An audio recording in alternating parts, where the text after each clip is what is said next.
Bismillah. Assalamualaikum warahmatullahi taala wabarakatuh. Innal hamdalillah nahmaduhu wa nasta'inuhu wa nastaghfiruh wa na'udzu billahi min shururi anfusina wa min sayyiati a'malina. May yahdihillahu fala mudhillalah wa may yudhlil fala hadiyalah. Asyhadu an la ilaha illallah wahdahu la syarikalah wa asyhadu anna sayyidina Muhammadan abduhu wa rasuluh. Allahumma salli wa sallim ala sayyidina Muhammadin wa ala alihi wa sahbihi wa man tabi'ahum bi ihsanin ila yaumil qiyamah. Amma ba'd.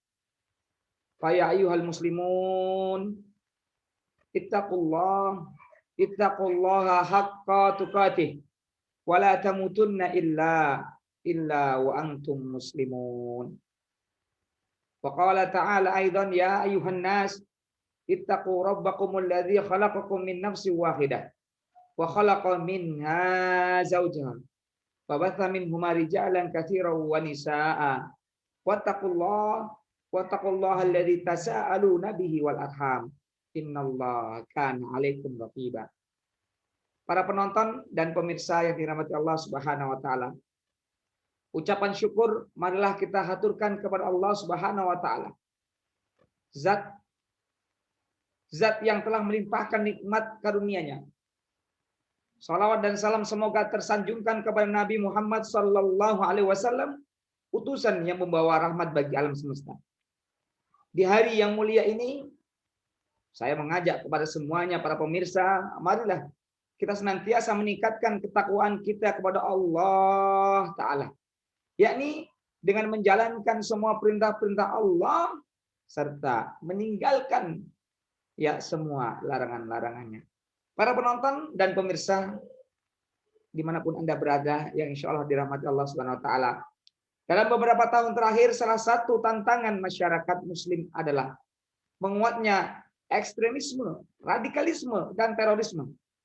Jika dilihat dari perspektif sosiologi agama, ekstremisme dan radikalisme berpotensi menjangkiti semua pemeluk agama, tidak hanya Islam saja. Mungkin agama pada dasarnya tidak mengajarkan kekerasan dan kebengisan, akan tetapi harus diakui bahwa sebagian oknum umat beragama yang menjadi pelaku tindakan kekerasan dan teror sering menyandarkan tindakannya pada teks-teks suci agama. Sebagai misal ialah munculnya ISIS, Islamic State of Iraq and Syria, dan jaringan-jaringan terorisme lainnya. Dalam prakteknya, mereka tidak segan-segan melakukan perekrutan dan doktrin atau doktrinasi kepada generasi muda. Baik melalui lembaga pendidikan, buku, buletin, hingga kecanggihan teknologi internet. Dengan tafsir yang ekstrim dan parsial, mereka menawarkan janji surga kepada pengikutnya serta memberikan tuduhan kafir dan bid'ah kepada kelompok-kelompok lain, sehingga kelompok di luar mereka dianggap sah untuk dijadikan sebagai musuh yang halal diperangi. Dalam konteks masyarakat Indonesia, lantas dari mana kita memulai untuk menanggulanginya? Para penonton dan pemirsa yang dirahmati Allah Subhanahu wa taala, Indonesia merupakan negara yang berpenduduk mayoritas muslim. Tetapi kondisi ini tidak menjadikan Indonesia sebagai negara agama. Konsensus yang telah terbangun adalah republik. Dengan demikian negara dan masyarakat harus mengayomi dan melindungi keagamaan, melindungi dan mengayomi keragaman agama. Perbedaan harus disikapi dan diterima sebagai sunnatullah. Keragaman harus dijadikan sebagai ladang ibadah untuk berlomba-lomba dalam kebaikan. Sebagai umat Islam, kita memiliki tanggung jawab untuk turut serta menciptakan kondisi tentram dan damai. Dengan kondisi yang damai, sangat dimudahkan untuk mewujudkan kemaslahatan umat manusia. Di sisi lain Islam dengan tegas menolak sikap terorisme, radikalisme, anarkisme, kebengisan, dan pengerusakan yang mengatasnamakan agama. Tidak lain karena hal tersebut sangat bertentangan dengan nilai-nilai dan watak dasar Islam. Kita sebagai kaum muslim Indonesia yang menjadi mayoritas sangat mafhum bahwa Indonesia bukanlah negara agama, melainkan negara yang memiliki banyak agama serta suku bangsa. Pancasila sebagai pandangan hidup berbangsa dan bernegara juga mengambil intisari dari kitab suci Al-Quran. Tokoh-tokoh pendiri bangsa dengan berbagai latar belakang agama yang dianut telah bahu-membahu berperan penting dalam mendirikan sebuah negara Indonesia. Oleh karenanya Indonesia bukanlah dimiliki oleh satu agama, tetapi dimiliki oleh semua agama. Bagi umat Islam maupun penganut agama lain harus berupaya memahami dan mengamalkan ajarannya masing-masing dalam bingkai merawat kemajemukan dan kemajuan Indonesia. Hal ini tidak berlebihan, mengingat setiap agama pasti mengajarkan nilai dan budi luhur. Oleh karenanya, hidup damai dan toleran sudah semestinya menjadi komitmen bersama dalam konteks ajaran Islam. Toleransi antar agama juga telah ditegaskan dalam Al-Quran. Lakum dinukum waliyadin. Al-Kafirun ayat ke-6. Untukmu agamamu, untukku agamaku. Quran surat Al-Kafirun ayat ke-6. Umat Islam harus berupaya mewujudkan ajaran-ajaran mulianya guna berlomba dalam kebaikan, menciptakan keadaban publik serta mewujudkan kemaslahatan umat manusia. Hal ini bisa dimungkinkan jika sikap toleran dan moderat menjadi prinsip dasar dalam kehidupan bermasyarakat.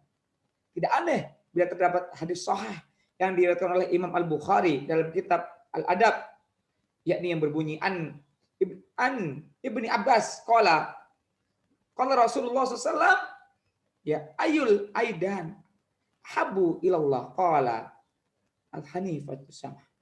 Rawahu Bukhari. Artinya diriwayatkan dari sahabat Ibnu Abbas radhiyallahu anhu, suatu ketika ditanyakan kepada Rasulullah sallallahu alaihi wasallam, agama apa yang paling dicintai oleh Allah? Maka Rasulullah sallallahu alaihi wasallam menjawab, agama yang lurus dan moderat. Hadis riwayat Bukhari. Hadis ini mengabari pada kita bahwa Nabi Muhammad sallallahu alaihi wasallam secara eksplisit menjelaskan posisi toleransi dan moderasi dalam Islam. Moderasi dan toleransi merupakan esensi Islam. Allah menciptakan manusia untuk dicintai dan saling mencintai. Kita mencintai makhluk berarti kita menghargai dan mencintai ciptaan Allah Subhanahu wa taala. Dari penjelasan itu kita bisa mengambil intisari bahwa toleransi dan moderasi telah dan harus menjadi bagian yang tak terpisahkan dalam lingkup intraagama dan antar beragama.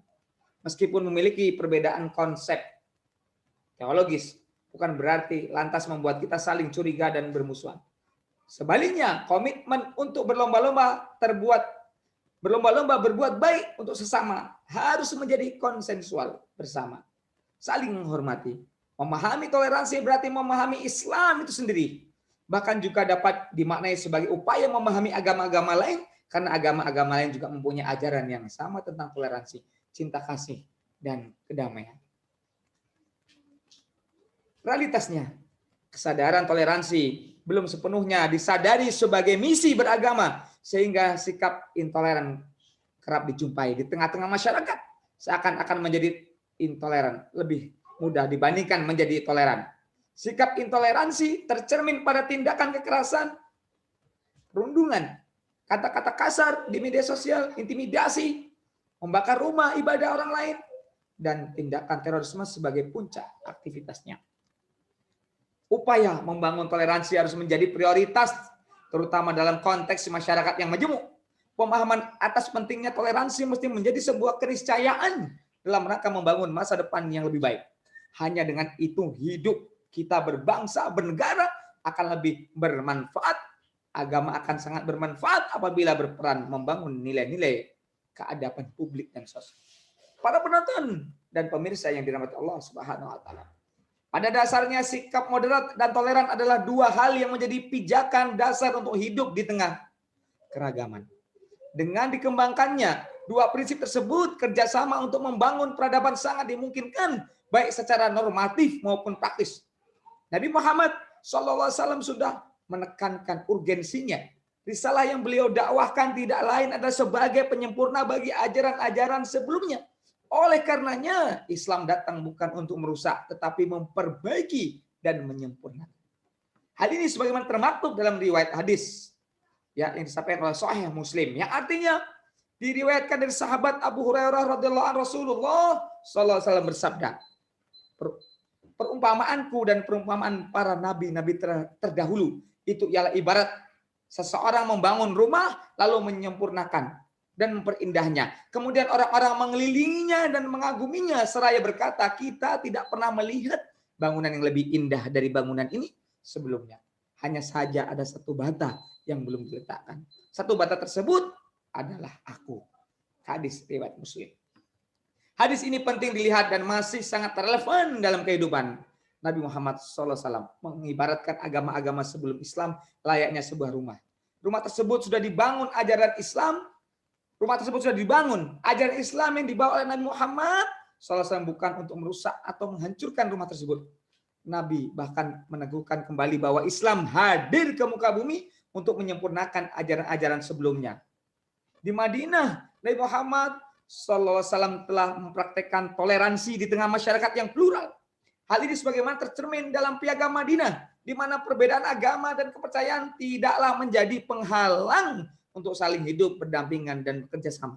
Oleh karena itu, sikap dan keteladanan Nabi Muhammad SAW ini mesti dicontoh dalam kehidupan sehari-hari kaum muslimin. Tidak mudah menafsirkan, tidak mudah menafikan keberadaan orang lain. Penuh kasih sayang dan menghargai non-muslim. Al-Quran sebagai pedoman dan pegangan hidup muslim banyak menceritakan perihal sikap toleransi dan moderasi. Jika kita percaya pada isi serta kandungan Al-Quran sebagai kitab toleransi, semestinya kita memahami dan meresapi pesan-pesan toleransi yang terkandung di dalamnya. Selain itu, kita sebagai muslim harus secara sadar dan aktif membumikan pesan-pesan toleransi Al-Quran pada kehidupan nyata. Ajaran cinta kasih merupakan ajaran yang mendasar dalam agama-agama samawi terdahulu. Apa yang disampaikan Al-Quran pada hakikatnya hendak menyempurnakan dan melanjutkan ajaran yang mulia tersebut. Karena itu, meletakkan toleransi sebagai nilai utama dalam keberagaman umat Islam merupakan salah satu upaya menghadirkan sesuatu yang fundamental dalam Islam. Dengan menguatkannya toleransi dan moderasi, masyarakat dan generasi muda tidak akan mudah untuk disusupi oleh doktrinasi, gerakan-gerakan radikalisme, ekstremisme, dan terorisme. Bahkan sebaliknya, masyarakat akan menjadi tembok kokoh untuk menangkal gejala pendangkalan agama tersebut. Agama yang menjadi petunjuk manusia tidak mungkin bisa diterima jika di dalamnya mengajarkan kekerasan dan kebengisan. Tidak lain karena agama adalah cahaya dan petunjuk bagi keadaban dan peradaban umat. Demikian para pemirsa, para penonton dimanapun Anda berada, mari sama-sama kita berlomba-lomba untuk kebaikan, berlomba-lomba untuk saling menebar kebaikan. Kita berharap mudah-mudahan negara kita tercinta, yakni Republik Indonesia, menjadi negara baldatun thayyibatun wa rabbun ghafur. Demikian yang dapat kami sampaikan, kurang lebihnya mohon maaf. Akhirul kalam, wabillahi taufiq wal hidayah wa ridha wal inayah. Assalamualaikum warahmatullahi taala wabarakatuh.